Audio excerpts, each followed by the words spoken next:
What's good, YouTube? Welcome back, or if not the first time, welcome to the channel. I know I've been gone for a good second. Like, I'm not going to be able to post like daily or whatever, or every few days, but I'm posting now. And if you haven't guessed it already from the title and the thumbnail, this is about fairy tale and one character specifically, Mavis.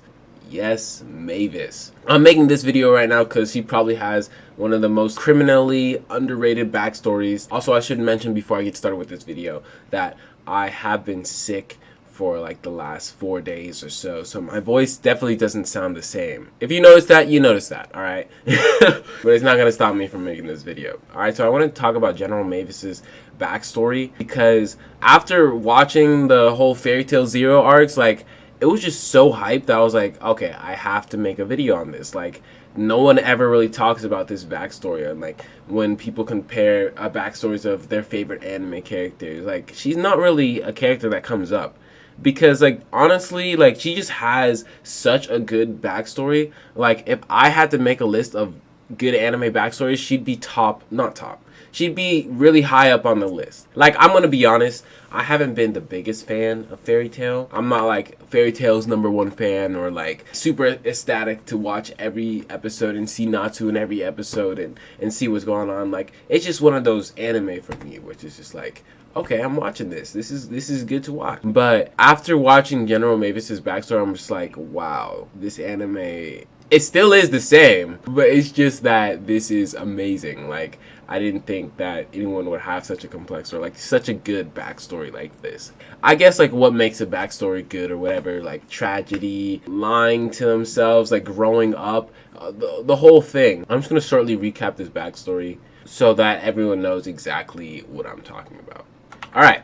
Mavis's backstory starts off on Tenro Island, basically the same island that Fairy Tail holds the trials on or whatever. And she's like a slave, people are treating her badly and all that sort of stuff. And she pretty much has no friends. I'm showing all these bright parts of the episode, but pretty much a magic guild comes by, kills everyone except for her. She somehow manages to survive, and then her friend, or not really a friend, someone who's doing her dirty when she was a slave, she decides to save her, and they become friends, and now they're just like alone on the island together. And her friend's named Zara, and yeah, here's her friend, Zara. So pretty much she's just alone on this island for a very long time with her friend, and then she goes on this magical adventure, right? You know, those people visit the island, they get this really cool journey going. I'm not even gonna show it because, like, I don't even know where to find that. But pretty much, yada yada yada, they end up having this war with the magic guild that originally attacked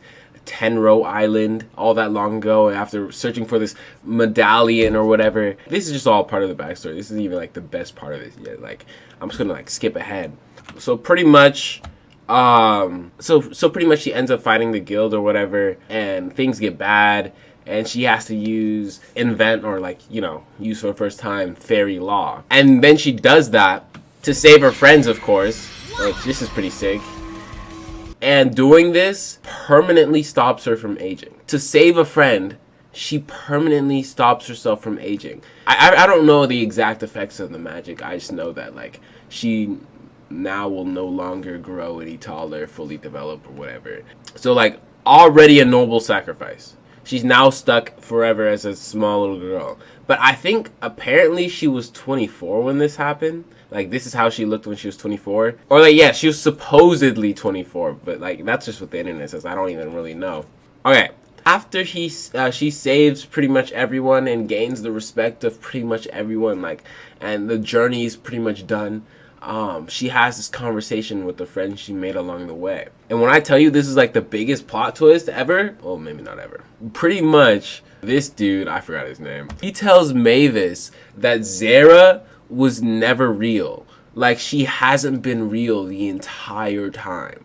Her friend that she saved on the island she grew up on and thought that they were friends for the longest time. They were the only two survivors. She got told that no, it was an illusion that she created. No one could ever even see Zara, and she was alone the entire time. The entire time. which is like crazy that like the craziest part about this was that actually they let her like go around saying Zara this, Zara that, when they knew for a fact that they couldn't see Zara. They were letting her act crazy.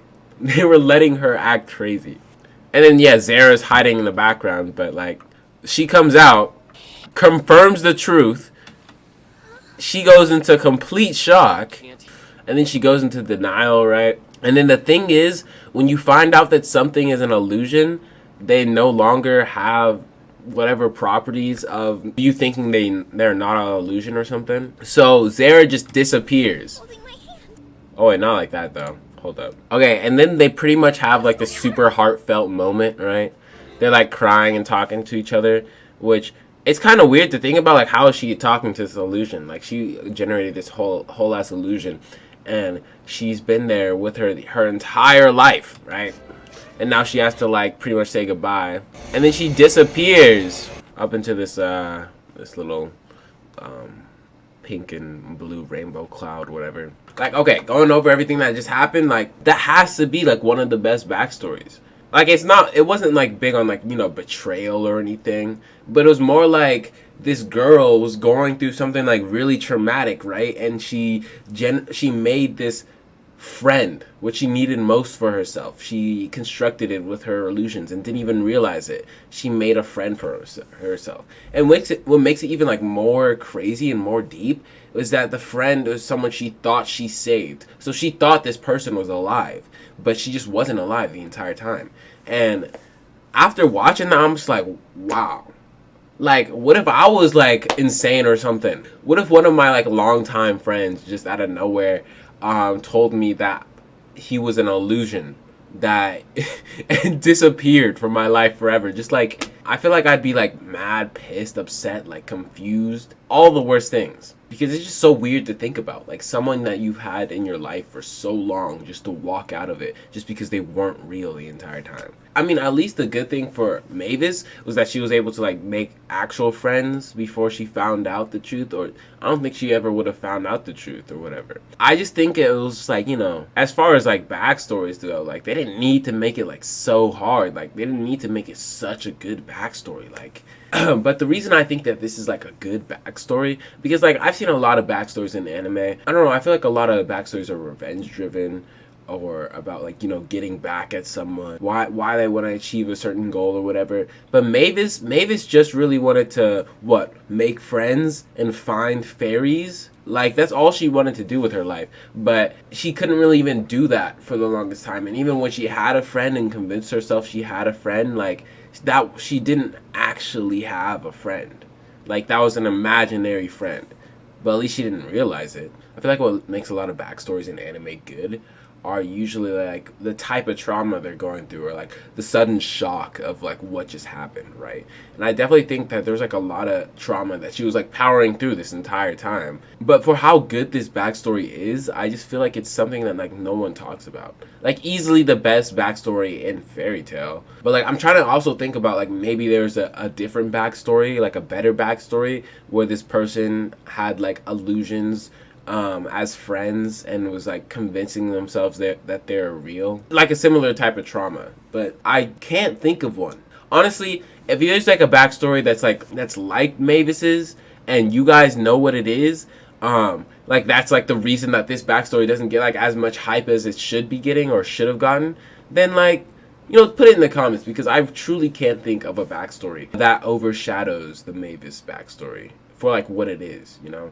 So yeah, I just wanted to make this short video, pretty much just appreciating Mavis's backstory. I still don't know why it doesn't get like a lot of love, or you know, it should get like more love than it's getting, because like of all the things for Fairy Tail fans to brag about, Mavis's backstory should be like top tier on the list. For sure. But yeah, if you've enjoyed the content, please be sure to drop a like and even consider subscribing to the channel. I do have a few more Fairy Tail reactions to get to, and then I'm gonna do a Fairy Tail Is It Jammin'. We might even do like a full like Fairy Tail review after I finished it, and even talk about like the 100-year quest and all that sort of stuff. So if you're interested in that sort of thing, be sure to drop a sub and follow along with the channel. Otherwise, I'll see you in the next one.